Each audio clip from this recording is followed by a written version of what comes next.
For more discussion on this historical development, we're joined by a legal practitioner, Tohwo Oseruvwoja. He joins us from the United Kingdom.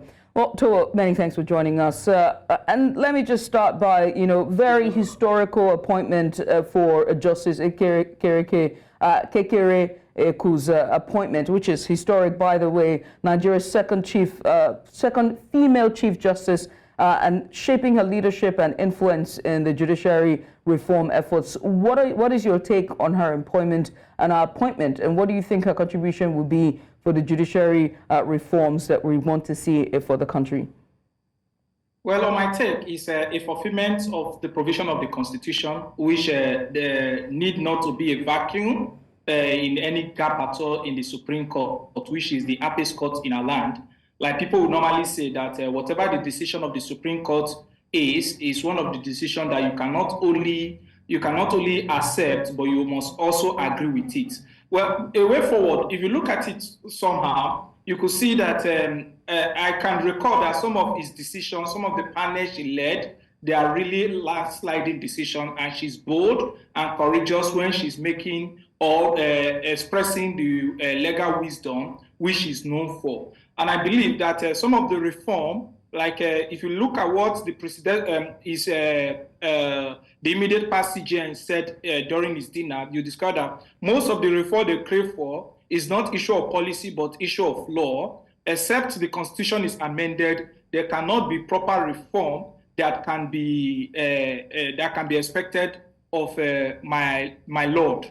And secondly, I will also say that apart from those critical areas my lord points out, the only area we should be looking at my lord's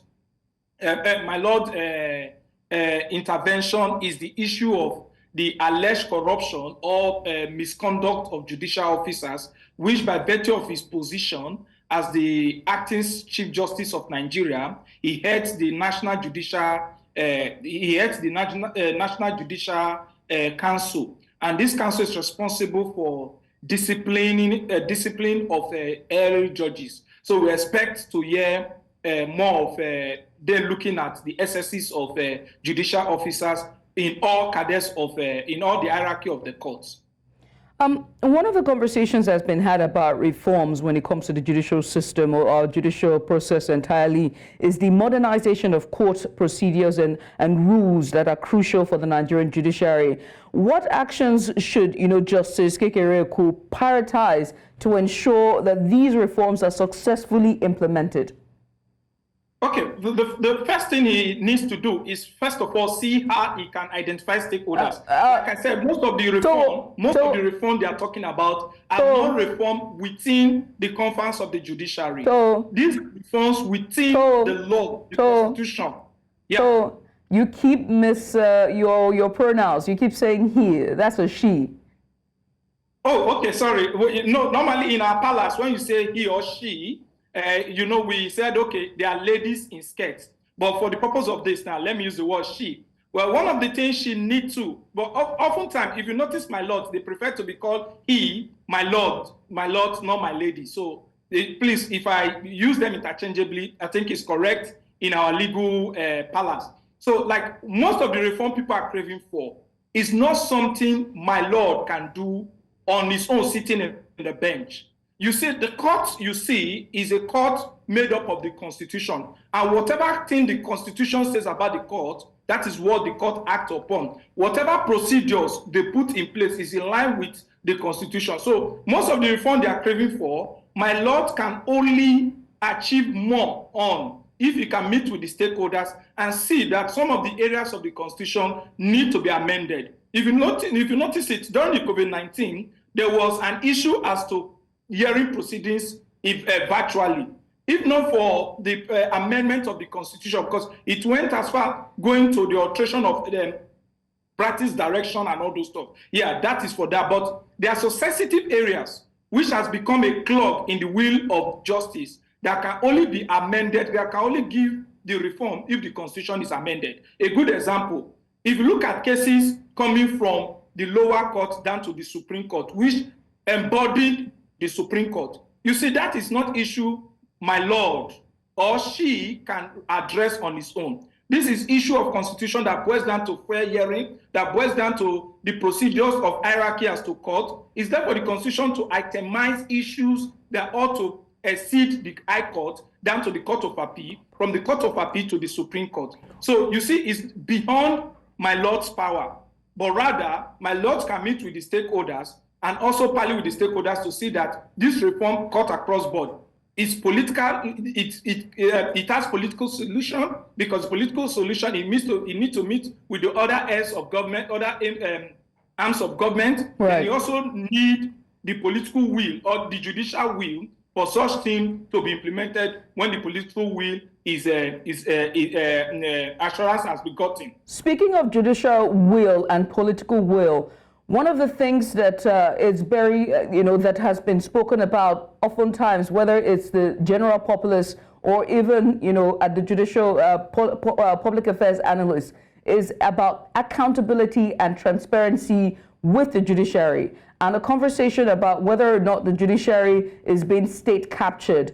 How do you see the new justice of Nigeria being able to ensure transparency and accountability within the judiciary, and they can have autonomy, so that it's not state captured? How do you think that the justice or her lordship is able to do this during this time with her new appointment? Okay, the autonomy has been granted to federal high courts. I can recall that during the time of President Muhammadu Buhari, the autonomy has been granted to all federal high courts, including the Supreme Court, the Court of Appeal, and the Federal High Court, the High Court of the Federal Capital Territory. Autonomy has been granted to them. Just like I said, it now boils down to the judicial will.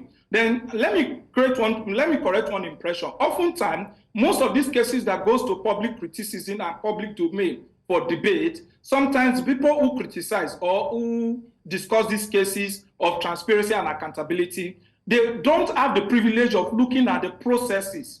Because just like I told, the judiciary is like garbage in, garbage out.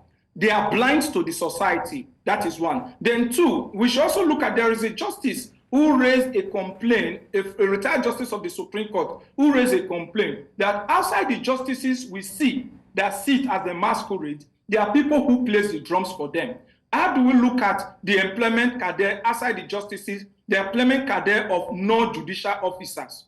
How do we checkmate them? These are people who belong to several groups. Like I can recall that most of the registrars of the court, some of them are legal practitioners that belongs to the Nigerian Bar Association, which has the privileges of petitioning them or asking any disciplinary committee to look into their conduct or reporting them to the National Judicial Council. So the best thing my Lord can do is one, make sure that the transparency of processes, because when judgments are given, let people have the access to the record filed by lawyers, because some of them are caused by professional negligence, and the court has nothing else to do than to what goes on the other side of the law. That is one. Then two, any hairy judicial officers should be sanctioned appropriately.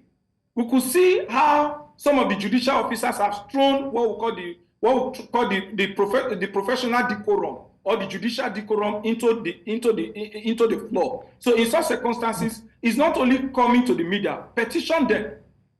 I think they have about 23 judicial officers who are undergoing investigation, and those investigations and the outcome of the investigation should be made public. But be that as it may, the society has a role to play, lawyers has a role to play, and him who has taken this responsibility in this critical time when the trust of the masses of the judiciary is dwindling, has a lot to play. It needs to start from its own ranking, which is who are those that have questionable character in the judicial service. Well, they need to be played out. I mean, from your submission, there's very clear that it's a long road to reform, and also there's a part of education, re-education that has to happen with the populace as well. By populace, I mean the citizenry. But hey, Tohwo, many thanks for doing this with us. We appreciate you for coming on.